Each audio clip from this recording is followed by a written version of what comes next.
Hello guys, welcome back to yet another video. So within just 2 weeks, OnePlus have rolled out two major updates for OnePlus 12, and this time it's OxygenOS 15.0.1, which brings a lot of changes, and it also got those changes which will be coming with OxygenOS 16. So in this video, let's cover all the changes one by one. But before moving ahead guys, we have around 84% of users who haven't subscribed to our channel, but they do watch our videos. So if you guys find the content useful to you guys, then make sure to smash the like button and also consider subscribing. So here I have my OnePlus 12 and I've already received an OTA update, and let me show you the update size. So if you take a look at the update size was 1.27 GB and it brings a lot of changes. By the way, if you guys haven't received the OTA update, you can go to the system update section, tap on these three dots, and from here select beta program. Basically, it's not a beta update, it's a release candidate version which is released few days before the official OTA rollout. It is just for people who wants to try out early. So from here you can download the build. If you see the build number is 15.0.0.820. In the about section it says 15.0, but the actual version is 15.0.1. And this latest update comes with 1st May 2025 security patch. So this is the zip file of this latest update. Let me show you the metadata of this particular update. Here you can clearly see this update is based on 15.0.1. In the about section it is not mentioned, but the current build is based on this version. If you take a look at the change logs, the first change which is related to some application, here they say they have fixed an issue where the photos might be accidentally deleted by third-party app. So I did mention in my previous video, I'm exactly not aware about this change log. So if any of you guys are aware, do let me know in the comment section below. And for people who have been waiting for bypass charging on OnePlus 12, sadly OnePlus did not add bypass charging feature on this latest build. I did check out after updating the device, and if I open the game space application or the game dashboard, they haven't added the bypass charging feature. Bypass charging feature is only added in OnePlus 13R and OnePlus 13. So I'm not sure this feature will be added on OnePlus 12 series. I doubt OnePlus 12 will have any kind of hardware restrictions to run that bypass charging feature. But let's see, if they add, it's well and good. If they don't, we have no other option. And guys, let me know whether performance mode was already available or not, which includes hyper resolution. As far as I remember, this feature was not there on the previous build, but I'm not exactly sure. Let me know in the comment section below if you guys haven't updated. First, let me tell you one thing which they haven't mentioned in the changelogs, and that's related to the new clock styles.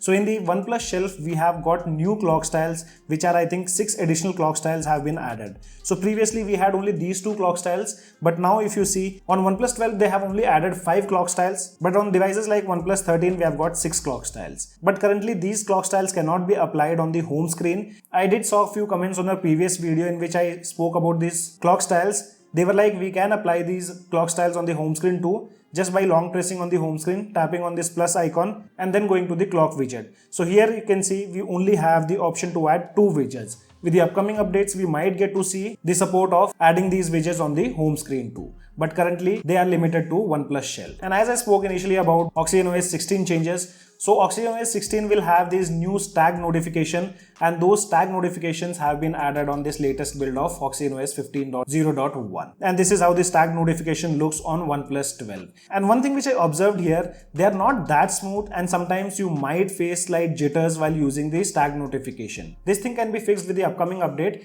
but as said, it's not that smooth. And with this new tag notification, we also have this gesture support, like if I want to check out the preview of any YouTube video, that can be done previously, which wasn't the case. And most of the time it do works, but out of 10 times, 1 or twice it doesn't work. I mean this gesture. And similar way, you'll have the notifications even on the lock screen. Currently they are not being displayed here. This is another bug. I have seen it on both OnePlus 12 and OnePlus 13, which already had this tag notification feature. The lock screen notifications most of the time doesn't appear. So I feel this is a bug, and hopefully this will be fixed with the upcoming update. And for the lock screen notification, we also have got a new option of numbers in the lock screen notification section. Previously we only had the option of list, but now you can also add numbers. And let me show you if I have a screenshot. I doubt I'll be having a screenshot. Yes, I don't have a screenshot, but I'll add a screenshot from my previous video. You can check it out. How does it look? After that, one more change which I forgot to mention in the changelogs, and that's in the camera application. So if you go to portrait section, now they have given us 3 new filters. One of them is called Misty, second one is Glowing, and the third one is Dreamy. So these 3 new filters have been added under portrait mode. Other than that, we did not see any kind of changes in the camera application. And one more change which we discovered while using the device, I mean extracting the zip file, that's in the file manager. So now we have a different layout if you want to extract any file, I mean the zip file. So tapping on it, a new pop-up comes which lets you rename the file, and you can also change the location of that. It's a design change, nothing much. After that, moving on to the other changes which are related to security and privacy. Here you can see the first change which says you can now protect your recent deleted items in My Files, Notes and Photos application with a password for added privacy. So let's talk about My Files first. So here if you go to recently deleted files, towards the right top side you can see a red dot, and tapping on it we have an option to set privacy password for the recently deleted files. This is one add-on which they have done in the file manager. After that, in the notes application also they have done the same thing. So if you open up any note, tap on this icon, go to recently deleted, and here again you'll see a red dot above these three dots, which also gives you an option to log the recently deleted file. So from here you can set a privacy password and log the recently deleted notes. And the same thing they have done with the Photos application. So here if you scroll down, under the album section, tapping on recently deleted, here also you can set a privacy password. So on these three places they have added this privacy password option for recently deleted files. And next changelog says you can now view storage by apps and the system when freeing up the space using the phone manager application. And let's open up the phone manager application, going to clean up storage, and here they are talking about this section. Previously, whenever we used to tap on this option, we never had the access of user data by apps, images, videos, etc. But now you can check out the usage data with things like app images, etc. And another thing they say, during screen sharing you can now block specific applications and notification. This feature is available under security and privacy. So let's go to security and privacy section. If you scroll down, here you have an option called screen sharing protection. Tapping on it, it will show you all the applications, the supported application. Now let me show you an example. So soon if I tap on screen sharing, I'll select the entire screen, tap on start, you'll see a pop-up which says screen sharing protection is turned on. And if I go to the home screen, you can clearly see my home screen. If I pull down the notifications, the entire screen will be turned black on the device where I'm sharing the screen. And similar way, the applications which I have selected, if I open up any of those applications, the screen will go black. I'll show you another example. Let's take example of My Files. So I'll open up My Files here.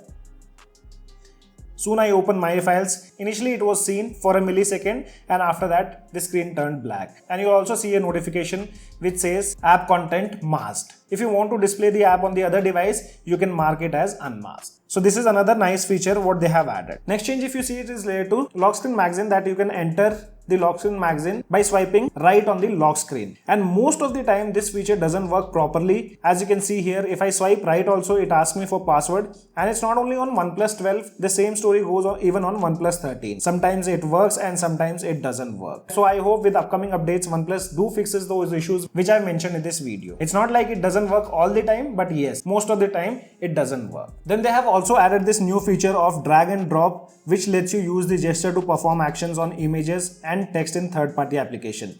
This thing can be found in the accessibility and convenience, from where we need to enable this drag and drop feature. So let's go to settings, accessibility and convenience. If you scroll down, here we have an option of drag and drop. It will also show you the supported applications, and let me show you how does it work. It's not like drag and drop feature what we see on other devices, for example Google, where we can long press on the image or text and then use the different finger to paste that text or image to a different application. This is not how it works on OnePlus. Here, if you want to use this feature of drag and drop, you need to open the application in splits mode or the floating windows. So let's open splits mode. First application is this. Second one, what I'll do, I'll select Twitter application. Now if I want to paste the content, I just have to select it, long press on it and move it to the other application. And this way I can drag and drop the text or image. And after this update, now Instagram also supports splits view. And let me show you that. Tapping on Instagram. Before this wasn't the case, but now after this latest update, we are seeing this change.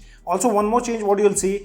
Now if you are opening applications in the splits mode, we have a transparent background instead of that white background which we used to see before. And by the way guys, if you haven't followed us on Instagram, make sure to follow. We try to upload one reel daily over there. Link of that can be found in the description below. After that, the other change what they're talking about, which is related to floating windows, which says the size and the position of floating windows are now saved. This was not even working on OnePlus 13 when I initially tried. Let's try if this works on OnePlus 12 or not. I'll open this application in floating windows. I saw this glowing navbar for the first time even on OnePlus 13. So what I'll do, I'll just resize the application and change the position. After that, I'll just close it. Next time if I try to open that particular application, let's see if it opens in the same size and same position. You can see it actually opens with the default position and size. So I'm not sure if you guys are aware What exactly changed here? Do let me know in the comment section below. And at last, they have done some changes in the app drawer too. So if you go to the app drawer, previously we had app text over here and manage text over here, but now that have been removed. Towards the right hand side we have these three dots. Tapping on it, we do get the option to select the applications, and here you can select the application at once, add it on the home screen or uninstall it. After that, the second option is sort out the applications by three different options. One is name, usage and by install time. So these are the changes what OnePlus have done. Now let's compare the benchmark results with the previous build. So here I do have the scores of previous builds also. First, let's take a look with the Geekbenchmark application, and all the tests were performed in the high performance mode. With the Geekbenchmark application, both single core and multi-core scores are almost same. On this latest build using AnTuTu benchmark application, OnePlus 12 have scored 18,71,000, and on the previous build, scores were 18,86,000. Slightly lower scores on this latest build. With Wildlife Extreme stress test on this latest build, the stability scores were 60.3.